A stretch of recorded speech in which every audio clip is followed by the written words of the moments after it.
సాధారణంగా ఎన్నికల తర్వాత ప్రతి పార్టీ కూడా మేం గెలుస్తామని ధీమాను వ్యక్తం చేస్తాయి. దాన్ని మనం కాదనే పరిస్థితి లేదు. సరే, ఓడిపోయిన తర్వాత కానీ వాళ్ళైతే ఓటమిని అంగీకరించాలనుకోండి.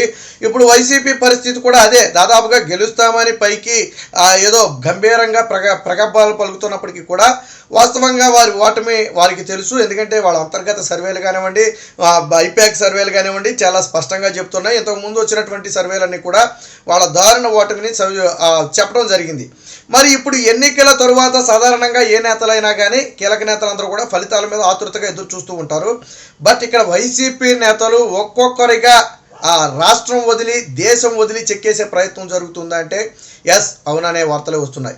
ముందుగా జగన్మోహన్ రెడ్డి దేశం వదిలిపెట్టి లండన్ వెళ్ళిపోయాడు. ఆ తరువాత ఒక్కొక్క నేతగా వెళ్ళిపోతున్నారు. వాస్తవానికి ఇప్పటికీ కూడా అపధర్మ ముఖ్యమంత్రి అయినప్పటికీ జగన్మోహన్ రెడ్డికి ఆ బాధ్యత ఉంది. జూన్ 4న ఫలితాలు వచ్చి తను ఓడిపోతే రాజీనామా చేసే వరకు కూడా జగన్మోహన్ రెడ్డికి ఆ బాధ్యత ఉంది. అందులో ఇప్పుడు కీలక దశ ఎండలు ఎక్కువగా ఉన్న నేపథ్యంలో కరెంటు ఇష్యూలు కానివ్వండి, ఇతర వాటర్ ఇష్యూలు కానివ్వండి ఎక్కువగా ఉంటాయి.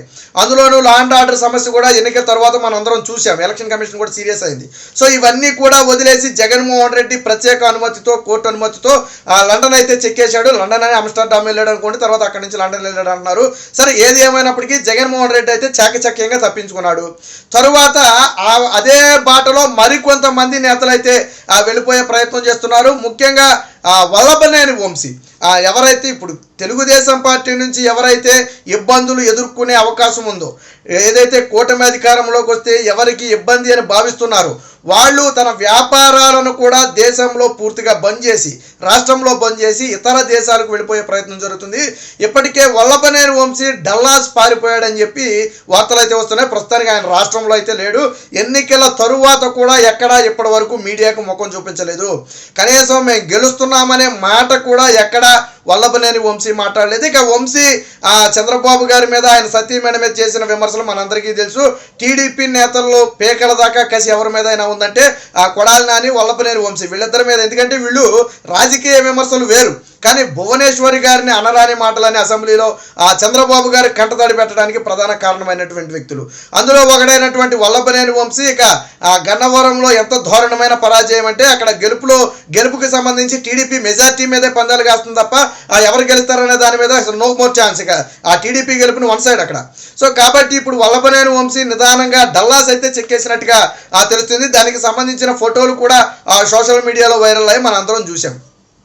ఇక నెక్స్ట్ జగన్మోహన్ రెడ్డి తర్వాత ప్రస్తుతం టాప్ 5లో ఉన్నటువంటి ఒక నేత పెద్దిరెడ్డి రామచంద్రారెడ్డి. టాప్ 2, 3లో ఉంటాడు ఖచ్చితంగా. పెద్దిరెడ్డి రామచంద్రారెడ్డి అంటే ఆయన చిత్తూరులో ఆయన చేసినటువంటి అరాచకాలు కానివ్వండి, చేసినటువంటి దోపిడీ కానివ్వండి, ప్రతిపక్షాల మీద చేసినటువంటి దాడులు కానివ్వండి, అన్నీ ఇన్ని కాదు. ఈవెన్ తెలుగుదేశం పార్టీ సానుభూతి పరులు సైకిల్ మీద ఒక యాత్ర చేస్తుంటే పొంగనూరు మీద నుంచి వెళుతున్నారని చెప్పి ఆ జెండాలు తీసి వాళ్ళ బట్టలోడ తీసి నడిపించిన పరిస్థితి. సో అంటే ఒక అరాచక ప్రభుత్వంలో జరిగే అరాచకాలన్నీ కూడా పొంగనూరులో జరుగుతాయి. మిగతా చోట్ల అలా ఉన్నా కానీ పొంగనూరులో ఆ స్థాయిలో అరాచకాలు.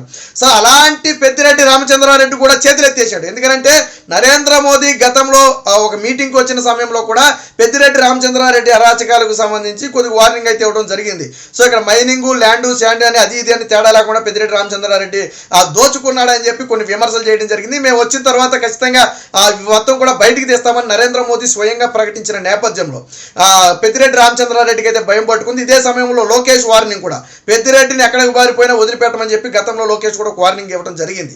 సో చంద్రబాబు గారు కూడా పెద్దిరెడ్డి అంతు తేలుస్తామని చెప్పి గతంలో ఎన్నికల ప్రచారం సందర్భంగా చెప్పారు.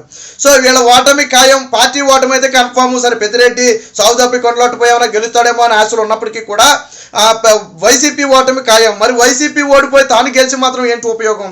కాబట్టి పెద్దిరెడ్డి రామచంద్రారెడ్డి ఇప్పుడు తనకు ఏదైతే పిఎల్ఆర్ అని ఇంకొకటి ఏదో కంపెనీ ఉంది, దానికి సంబంధించి భారీ యంత్రాలు ఉన్నాయి, పెద్ద ప్రాజెక్టులు చేసే కంపెనీలు అవి.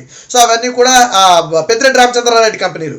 ఇప్పుడు ఆఫ్రికా షిఫ్ట్ చేసేస్తున్నారు. ఆ భారీ యంత్రాలను మొత్తాన్ని కూడా ఆఫ్రికా షిఫ్ట్ చేస్తున్నారు. ఎప్పుడు ఎన్నికలకు ముందు కొద్దిగా చేశారు, ఎన్నికల తర్వాత పూర్తి స్థాయిలో చేసేస్తున్నారు. ఎందుకు చేస్తున్నారయ్యా అని అడిగితే అక్కడ ఏదో మేము వ్యాపారాలు తీసుకున్నాం, అక్కడ షిఫ్ట్. వాస్తవానికి నిజంగా పెద్దిరెడ్డి రామచంద్రారెడ్డి నిజంగా ఆఫ్రికాలో వ్యాపారాలు చేపట్టుంటే ఇక్కడ నుంచి యంత్రాలను అక్కడ తరలించాల్సిన అవసరం లేదు, అక్కడ యంత్రాలు తీసుకోవచ్చు.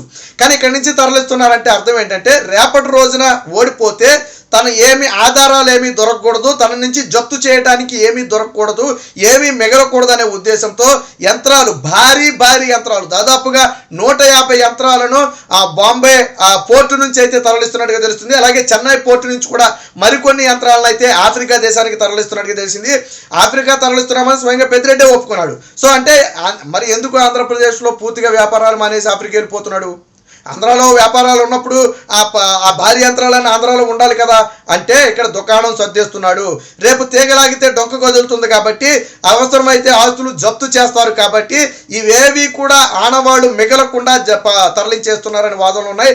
అసలు యంత్రాల ముసుగులో ఇంకేమైనా తరలిస్తున్నారని కూడా ప్రతిపక్షాలు అయితే ఆరోపణలు చేశాయి. ఇక ఇదే సమయంలో మరొక నేత ఎవరంటే కొడాలి నాని.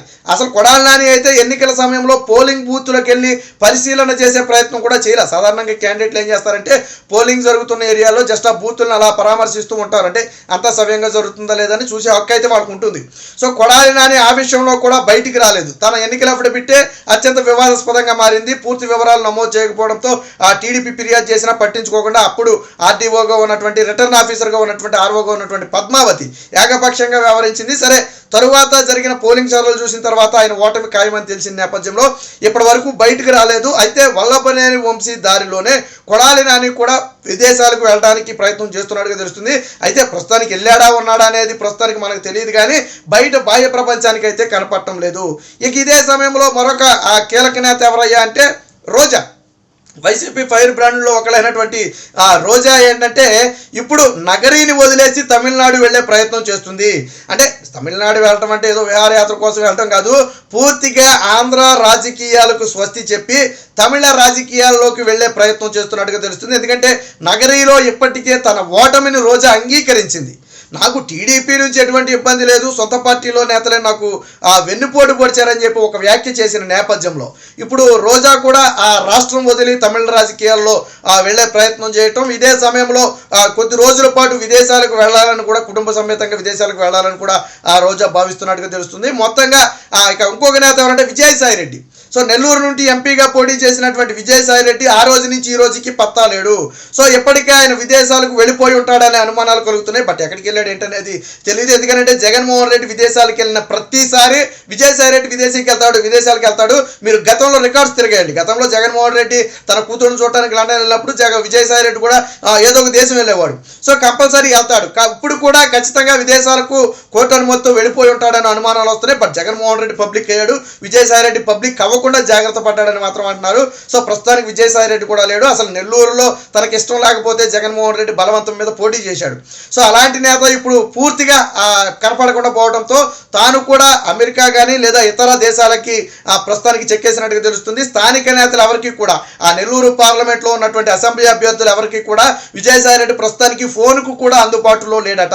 ఎక్కడున్నాడో కనీసం తెలుసుకుందాం, ఏంటి పరిస్థితి అని అడుగుదామనే ప్రయత్నం చేసినా కానీ విజయసాయి రెడ్డి పూర్తిగా అందుబాటులో లేకపోవడం, అసలు మీడియాకు ఆ రోజు నుంచి ఈ రోజుకి పోలింగ్ తర్వాత ఇప్పటి వరకు మీడియాకి ఎక్కడ కనపడకపోవడంతో పూర్తిగా విదేశాలకు వెళ్ళిపోయి ఉంటాడనే అనుమానం కలుగుతుంది. సో మొత్తంగా ఒక్కొక్కరిగా వైసీపీ నేతలందరూ కూడా వరుసగా క్యూ కట్టి విదేశాలకు పారిపోతున్నారు అనేది మాత్రం ఇప్పుడు రాష్ట్ర వ్యాప్తంగా చర్చనీయాంశంగా మారిన అంశం.